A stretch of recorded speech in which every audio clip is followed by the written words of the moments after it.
മുഹമ്മയിൽ നിയന്ത്രണം വിട്ട കാർ കടകളിലേക്ക് ഇടിച്ചു കയറി തലകീഴായി മാറി 4 പേർക്ക് പരിക്ക്. മുഹമ്മ പോലീസ് സ്റ്റേഷന് സമീപത്താണ് സംഭവം. ആലപ്പുഴ തണ്ണീർമുക്കം റോഡിൽ മുഹമ്മ പോലീസ് സ്റ്റേഷന് സമീപം നിയന്ത്രണം വിട്ട കാർ കടകളിലേക്ക് ഇടിച്ചു കയറി കാർ യാത്രക്കാരായ 3 പേർ അടക്കം 4 പേർക്ക് പരിക്കേറ്റു. പുത്തരമ്പലം സ്വദേശികളായ അനുരാഗ്, വിപിൻ, അശ്വിൻ ദേവ് എന്നിവരാണ് കാറിൽ ഉണ്ടായിരുന്നത്. പരിക്കേറ്റ ഒരാൾ കാൽനട യാത്രക്കാരനാണ്. ഇവരെ കോട്ടയം മെഡിക്കൽ കോളേജ് ആശുപത്രിയിൽ പ്രവേശിപ്പിച്ചു. മുഹമ്മ തണ്ണീർമുക്കം റോഡിൽ കഴിഞ്ഞ ദിവസം രാത്രി 11:45ഓടെയാണ് അപകടം. വടക്കു നിന്ന് വന്ന കാർ നിയന്ത്രണം വിട്ട മുഹമ്മ പോലീസ് സ്റ്റേഷന് തെക്ക് ഭാഗത്തുള്ള തകിടിയിൽ ശശിയുടെ മതിലും ഗേറ്റും ഇടിച്ചു തകർത്ത്. മുഹമ്മ തകിടിയിൽ പ്രസന്റിന്റെ ഉടമസ്ഥതയിലുള്ള ജാൻസിയ എന്ന വസ്ത്രവ്യാപാരശാലയും കൊല്ലംവിളി ബീനയുടെ ഉടമസ്ഥതയിലുള്ള മില്ലറ്റ് ഹൗസും തകർത്ത കാർ തലകീഴായി മറിയുകയായിരുന്നു.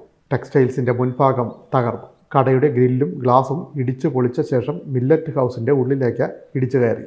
അലമാര ഉൾപ്പെടെയുള്ള ഉപകരണങ്ങളും മില്ലറ്റുകൾ സൂക്ഷിച്ച ഭരണികളും തകർന്നു.